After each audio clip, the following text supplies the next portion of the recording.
Selamat datang di Broscast. Bram Reza Rivo ngobrol santai di di podcast. Yeay!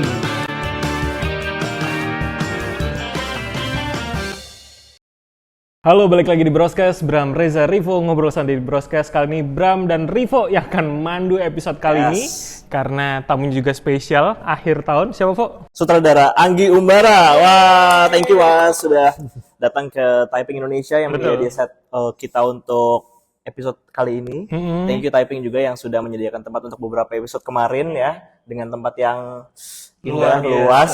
Jadi tamu-tamunya juga happy. Dan di kawasan Menteng, jadi mau Jakarta manapun datang ke sini gampang, di tengah. Bener. Nah, Bram, untuk kali ini kita kedatangan Mas Anggi. Memang film-filmnya kan fenomenal semua ya, kita tahu ya. Tapi yang terbaru, yang sangat ditunggu-tunggu masyarakat Indonesia ada Siksa Neraka. Kebayang nggak tuh dari judulnya? Kalau saya membayangkan nih, sebelum kita ke Mas Anggi, gue membayangkan Mas Anggi ini adalah seperti yang di komik zaman gue kecil. Anak-anak 90-an kan. Tua juga ya betul.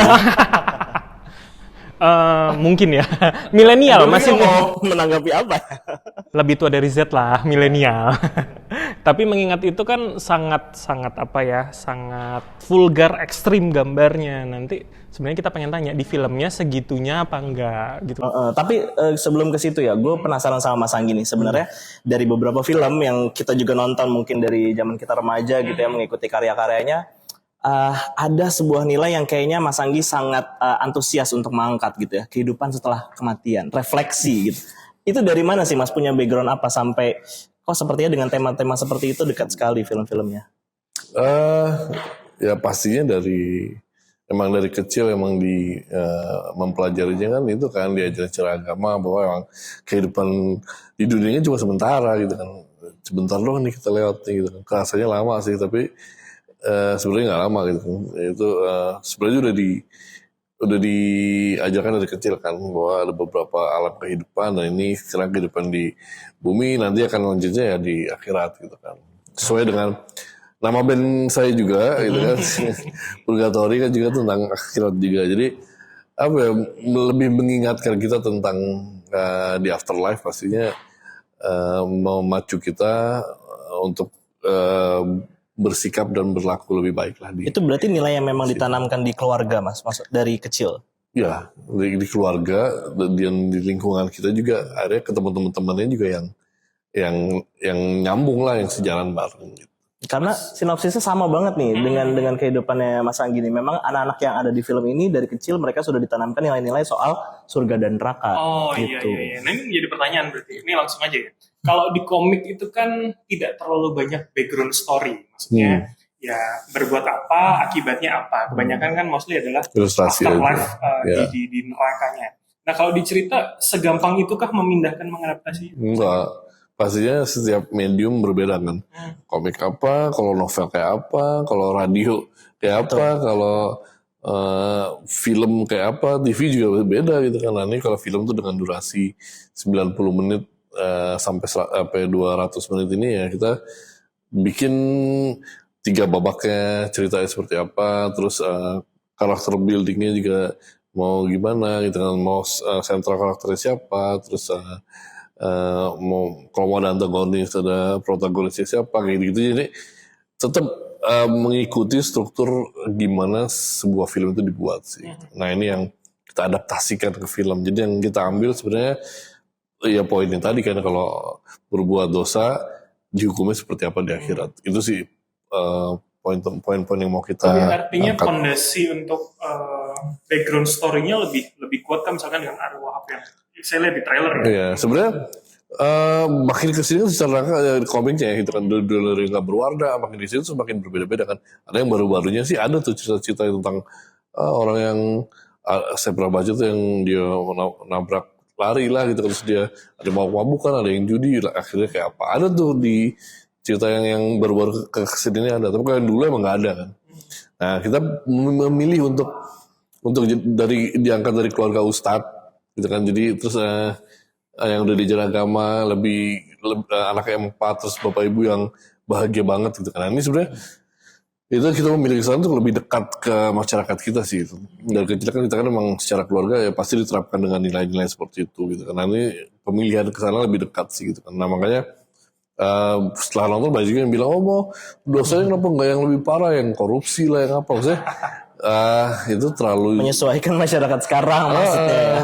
para koruptor kayak nggak akan nonton film ini juga sih. Maksudnya dia terlalu sibuk ngurusin uang rakyat kali ya gitu kan.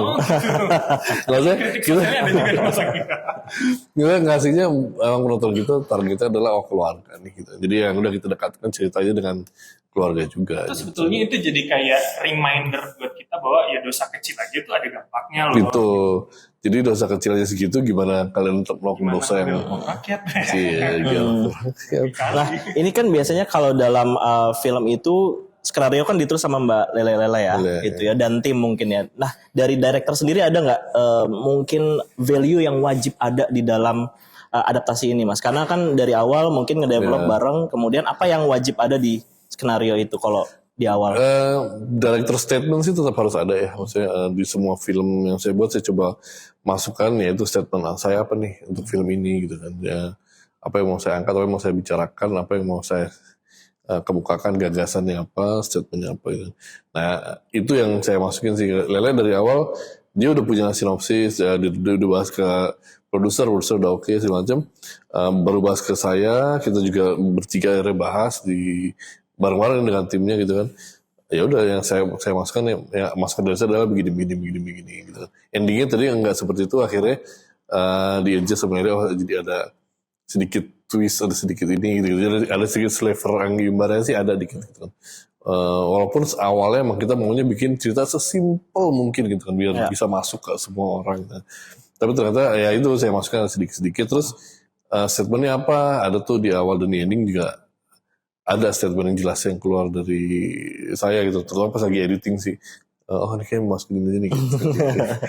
Tapi Mas di awal penggodokan ini sampai akhirnya syuting, kemudian sampai akhirnya bisa ditonton sekarang, ada perubahan nggak sih pola untuk target marketnya sendiri? Misalkan tadi untuk masyarakat luas, kemudian akhirnya menyempit karena ada beberapa penyesuaian gitu. Enggak sih, kita emang stick tuh dari awal, emang udah stick itu tahu target kita adalah masyarakat Indonesia yang mayoritas Muslim dan bentuknya adalah keluarga gitu. Oke, Mau jadi itu bapak ibu, dan ini sebenarnya peringatan terhadap bapak ibu sih lumayan kencang gitu kan. Ya anak-anaknya emang iya gitu kan, karena yang menjadi objeknya itu menjadi cerita sentral karakternya apa semuanya emang tetap di anak-anak gitu kan. Tapi yang apa ya yang bisa kita refleksikan sebenarnya apa yang terjadi itu kepada bapak dan ibu ini, message itu lebih ke mereka banget nih gitu kan. Soal tanggung jawab gitu ya. Tanggung jawab dan iya maksudnya how to become a good parents gitu kan, how to misalnya kita nggak pernah tahu anak-anak kita tuh seperti itu apa bukan sih gitu kan. Maksudnya apa yang kita ajarkan waktu kecil sampai sekarang tuh benar-benar merefleksikan apa yang akan mereka perbuat ke depannya nggak sih, apakah mereka punya cukup bekal nantinya kalau buat akhir kayak gitu. Maksudnya semua ya emang bentuknya film ini refleksi gitu. Kita ngajak orang-orang untuk bercermin. Kalau kita lihat di berita kan misalnya ada anak nakal, orang tuanya ngaku enggak di rumah baik-baik aja kok, itu yang jadi PR ya. Dan emang sering kayak begitu ya, kita nggak tahu anak kita ngapain di luar itu. Kayak kita aja dulu kita ngapain, bapak ibu kita tahu itu di luar ngapain. Iya kita semua. Mas, tapi ini yang menarik juga. Kalau Mas bilang ini refleksi keluarga, begitu ya, apalagi yang diberatkan adalah bagaimana menjadi good parent. Batasnya di mana sih, apalagi untuk penonton anak-anak dengan misalkan adegan penggambaran yang saya melihat trailer aja kan ada yang ditusuk pipinya dan segala macam. Iya, kita batasnya di 17 tahun. Emang sensor memberikan film ini untuk orang yang sudah berusia 17 tahun ke atas. Tapi pada kenyataannya juga tetap ada yang bawa anak 13 tahun, 14, 12 tahun. Anak saya yang masih 14 tahun tuh udah nonton juga sih gitu kan. Ya itu dengan parental guide ya. Jadi tetap dijaga orang tuanya, dikasih bimbingan, misalnya pengarahan penjelasan lah gitu ya. Kita kembalikan ke orang tua masing-masing sih mereka. Tapi kalau dari sisi filmmakersnya, kita itu kan sadis ya, disiksa apa segala macam, siksa neraka gitu kan. Sebisa mungkin dibuat sereal mungkin aesthetically gitu kan. Jadi secara estetik tetap bagus gitu, secara estetikanya tetap sinematografinya kita pikirin supaya tetap dijaga semuanya ya.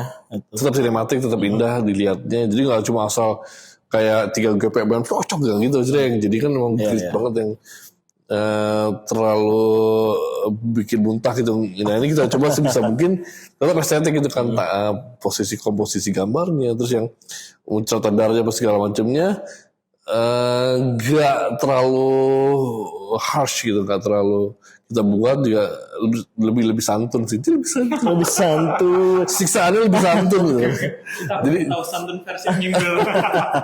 Jadi tetap menjaga beauty value-nya, sinematografi itu tetap kita jaga di situ. Jadi mudah-mudahan nggak bikin muntah, walaupun kadang tetap ada juga yang muntah sih. Emang ya kita nggak tahu kan, batasan orang sebenarnya kan beda-beda kan. Ada yang cuma ngeliat darah doang, udah muntah. Ada yang ya macam-macam lah gitu. Nah ini sebisa mungkin kita perhalus tapi dengan konten yang emang begitu gitu. Nah, seberapa sulit itu menjaga keestetikannya, kemudian dengan syutingnya mungkin tidak melihat gambaran ketika setelah diedit dengan teknik gitu. Sulit. Emang butuh jam terbang yang lumayan tinggi untuk pengerjaan visual effects yang terutama ya dari story-nya gitu kan. Nah ini kalau misalnya, untung alhamdulillah saya udah dari dulu emang berkutatnya di editing gitu kan. Juga saya juga dulu pernah ngambil kelas 3 dimensi kan, 3D, saya belajar 3D segala macam gitu. Jadi udah mengerti how it works gitu kan, pola kerja yang kayak apa gitu. Jadi kalau misalnya emang buta banget, pasti PR gitu. Jadi kenapa juga saya berani, karena I think I have the knowledge gitu, ada capacity of doing that gitu kan. Jadi udah sering melakukan banyak hal di banyak kasus di iklan, di music video, di sebelumnya. Jadi kayak bisa nih gitu kan, pede sih emang bisa nih. Tapi walaupun nggak full akhirnya semua kita lakukan di CGI, karena pasti berat sekali gitu kalau seperti itu. Jadi kita bantu itu dengan layar virtual ya. Jadi background itu kita buat on set. Oh iya? Ya, jadi kita pakai 16 dikali 4 ya. 4 meter kali 16. Jadi emang kita bikin layar berbentuk U ini oleh layar virtual, namanya layar virtual tuh di Mangga 2 situ, emang studionya di sana. Itu yang lama tuh bikin background nerakanya tuh lama. Jadi background semua pakai itu, walaupun nggak semuanya sih. 2 hari terakhir tuh hari kita pakai green screen yang nggak bisa dipakai di situ gitu kan. Jadi kita combine tuh, ini harus di sini, ini harus di sini, harus di sini. Angle tertentu belum nggak bisa kita lakukan karena emang nggak ada atasnya. Itu cuma batasnya cuma 4 meter sampai 16 juta. Jadi kita belum harus mikirin banget nih gimana angle ini gimana gitu. Jadi ngakalin. Nah itulah jagonya orang Indonesia, mungkin ngakalin ini. Mungkin kalau kita maksudnya batasannya lebih, kita nggak punya batasan lah gitu, batasannya lebih lebar, mungkin bisa ya lebih eksplorasi lagi daripada ini gitu kan. Tapi kan di sini ya we do what we can get aja sih, maksudnya maksimalkan yang terbaik lah dari apa yang kita dapat dengan syuting cuma 16 hari gitu kan. Terus yang ya udah kapasitas CGI aja hanya bisa sekian shot kita buat di CGI aja kayak gitu. Jadi benar-benar itu pun udah sebuah kemewahan kali untuk sebuah film di Indonesia gitu ya, dengan standar Indonesia gitu kan. Walaupun sebenarnya kalau dihitung idealnya semana, pasti nggak ada habis ya, itu pasti mau. Iya. Kebayang skripnya jadi semua departemen, ampun tepuk itu jidat semuanya ya. Lagi script conference baca pertama kali skenario-nya, semuanya pada garuk kepala, ini gimana bikinnya gitu. Dengan scene 15 neraka gitu kan. Iya. How gitu kan saya. Itu pertanyaannya, jadi neraka versi siapa nih? Nah, Gimana? Itu jadi pas mencari banyak waktu awal-awal kita bikin ini banyak yang bilang so tau gitu kan, lu ngomong tau neraka kayak apa gitu kan. Terus ya kan udah ada guide-nya, ada komiknya ya, neraka versi komik ini gitu. Jadi saya juga nggak mau so tau kan, neraka tuh begini siapa ya. Maksudnya dari Mas Anggi dan tim gitu ada riset misalkan lebih dalam untuk mendetailkan lagi, apalagi komiknya kan kalau kami ingat hitam putih gitu loh, bagaimana mendetailkan visualnya itu. Selain mendetailkan, kita coba itu sih membuat secara logika ya, misalnya biar masuk ke logika gitu, kira-kira seperti apa. Misalnya kalau dulu kan total kayak ada gunting melayang gitu kan, nggak jelas aja gitu kan total. Setrika gede, total nggak ada apa-apa, kayak semua serba telekinetik gitu kan. Nah, ini kayak sih kita nggak kayak gitu ya. Saya kalau mau kayak gitu kita akan berarti kan full CGI segala macam, pasti berat sekali. Kita ya itu bikin kayak algojo-algojonya gitu yang yang menyiksa mereka gitu. Jadi kita bikin orang yang setinggi 2,5 meter tuh yang di mana-mana gitu kan. Nah, dia yang nyiksa semuanya ini gitu. Nah itu sih yang kita buat, kita tambahkan di filmnya gitu kan. Terus nanti ternyata ada twistnya, ternyata begini gitu kan. Nah itu yang kita adjustment dari beberapa, kayak dulu juga semuanya kan kalau di komik kan telanjang semua kan. Banyak yang udah komen, Saya mau nanya itu. Apakah filmnya ada gitu? banyak yang komen, wah dia harus telanjang nih gitu kan. Tapi wah jadi bokep dong kalau gitu. Tapi kan serem. Tapi kita pada saat syuting akhirnya ya kita bikin itu aja sesuai dengan dia kematian apa, di bajunya apa gitu. Jadi emang ya terbakar aja baju yang dia saat dia Anggaplah mati. itu baju terakhir akan terbawa terus Jadi gitu. kalau emang ternyata di kafanin dia sisanya kafan kan, emang putih-putih sisanya gitu. Jadi yang disesuaikan lah. Yang kalau misalnya ujungnya pakai jaket KPK gitu kan, ya pakai jaket KPK gitu. Bisa jadi. Ini mau komen apa? Oke, tapi karena kali ini kita nggak ada cast nih, gue penasaran gimana caranya Mas ngedirect para cast gitu ya. Mereka harus berandai-andai dengan semua penggambaran yang mungkin masing-masing departemen punya ekspektasi yang berbeda nih tentang neraka yang digambarkan. Referensi film apa Betul. misalkan? Oh ya, kita waktu lagi reading emang mendalamin karakter, mendalamin cerita. Emang banyak kita cari referensi kan, kayak film-film yang corcor lah gitu kan, kayak Saw ya, film-film luar lah gitu, kayak Konstantin ada scene di nerakanya, itu juga salah satu referensi juga. Terus kayak banyak lah yang sisa-sisaan yang hostel apa gitu-gitu yang ini gini loh sakitnya tuh segini gitu. Jadi yang oh iya, jadi referensi untuk semuanya juga gitu kan.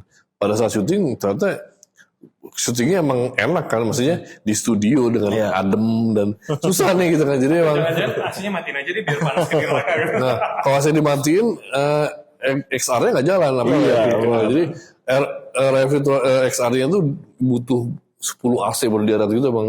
Itu aja hari ke-6 apa itu akhirnya shutdown karena masih kepanasan gitu. Jadi emang itu film pertama yang seberat itu kan. Jadi emang Indonesia emang butuh proses lah ya buat step up sampai bisa ideal gitu. Nah itu saya syutingnya dingin dan harus berakting panas tuh ya. Kadang udah jam 10 malam, 11 malam mereka udah pada ngantuk juga gitu. Jadi mesti yang disiksa lagi beneran. Kurang. Teriak lagi apa ya, suara pada habis itu. Sampai beneran nangis, udah aku capek. Udah nangisnya karena capek karena exhausted gitu. Kita paksa terus. mau pulang lebih ke situ ya. Kita siksa aja, siksanya bukan karena panas, karena dingin. Nah, jadi ada yang scene yang tenggelam di sungai itu kan dingin banget kan, malam-malam di luar kota juga kan tuh. Itu dari jam 7 malam sampai pagi gitu kan, 3 hari berturut-turut mereka tenggelam ketemu batu lah, kurang bener lah, akhirnya mati juga. Matinya juga harus begitu. Jadi emang bener-bener ini siksanya bukan api nih, jangan dingin dari air di AC. Lucu sih. Tapi ini nggak ada kemudian misalkan ketika Mas merasa ketika pemainnya belum sampai pada tahap kesakitan yang diinginkan, itu ada treatmentnya nggak misalkan? Ini loh mengingat ini misalkan atau apa? Ya gitu, ada beberapa treatment sih, maksudnya yang pertama diomongin, habis itu beberapa yang digalakin, kita keluarin lah gitu kan, sebisa mungkin gitu kan. Tapi beberapa kali sih udah naik akhirnya bang butuh warming up aja sih gitu kan, sampai akhirnya ke titik itu ya udah cukup. Karena kan itu mungkin pengalaman yang tidak pernah dirasakan oleh kita semua ya. Jadi ekspektasinya mungkin agak berbeda-beda gitu. Makanya itu menyamaratakannya tuh stabilize-nya semuanya biar rata, biar seirama, satu phase, satu emosi. Nah itu tugasnya kita semua lah, para sutradara dan departemennya dan ya semuanya sih berbicara sih. DOP juga kalau merasa nih masih kurang nih, dia ngomong juga kita gitu. Tapi setelah tayang gimana Mas? Puas dengan hasilnya atau ngerasa masih ada yang kayaknya bisa lagi nih gitu? Pastilah, mana ada manusia. Mungkin buat siksa neraka 2 gitu bro. Ya pasti semakin kesini semakin ditontonin lagi, ya harusnya begini, harus begitu, pasti ada lah. Pasti Pas ya. semua mungkin nggak semua director, tapi itu kan apa nggak tahu, seniman kayak proses yang nggak pernah habis ya untuk menjadi mendapatkan kata puas, karena kita nggak pernah puas gitu.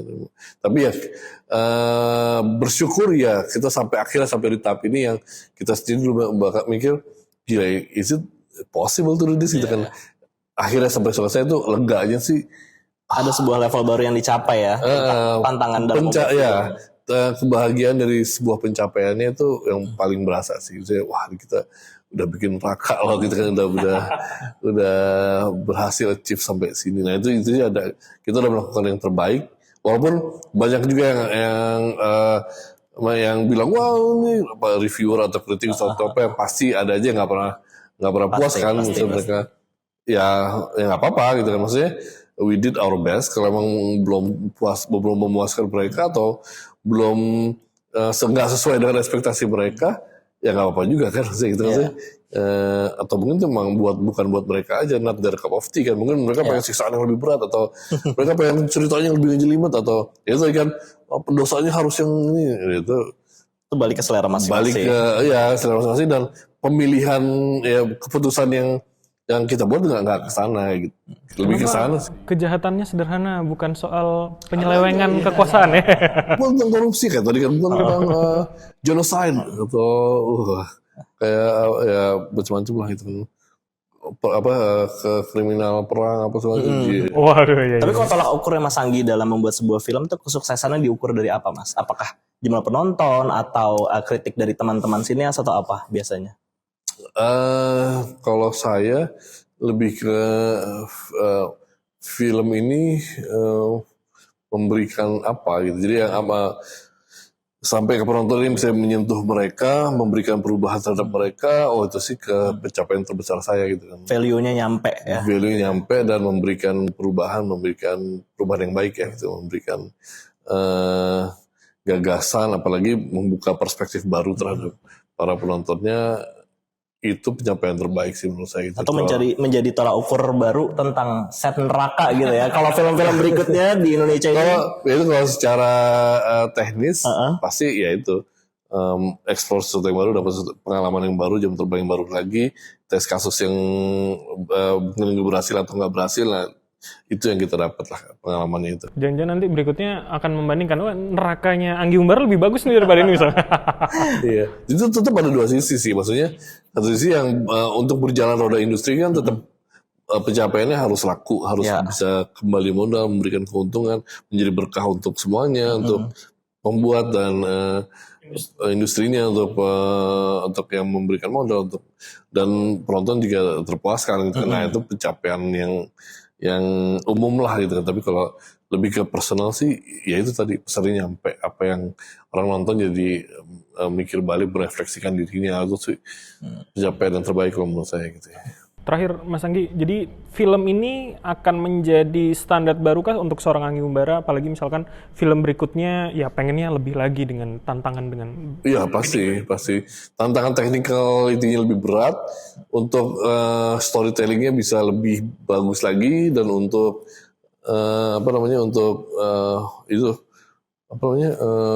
fungsinya ke penonton, berkah yang mereka dapat itu dari pencapaian. Bukan cuma kepuasan tapi juga spiritualnya, itu yang harus ditingkatkan lagi sih. Dan emang that's why we make movies sih gitu sebenarnya. Pengennya setelah film dibahas juga gitu ya, sampai rumah tetap wah film Anggi Umbara jadi nih diskusi lagi buat keluarga-keluarga yang menonton ya. Menjaga diskusi atau memberikan perubahan yang baik, kayak misalnya kayak anak saya dia nangis pas nonton film ini kan, terus habis itu pas besokannya dia setiap pagi dia udah gitu cuek ke mamanya, dia pelukin mamanya dulu baru berangkat sekolah. That tiny difference matter sih buat saya terutama gitu kan, buat how kids more appreciate and respect their parents-nya gitu kan, gila.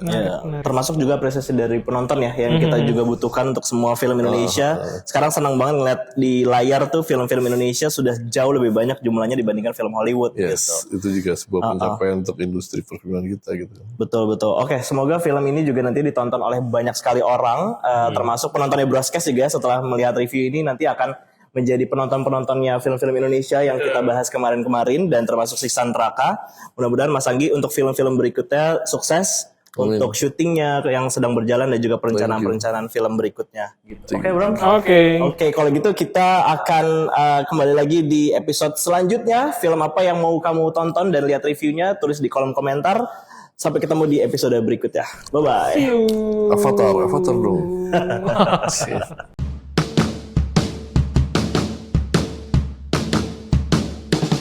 Selamat datang di Broscast. Bram Reza Rivo Ngobrol santai di podcast. Yeay!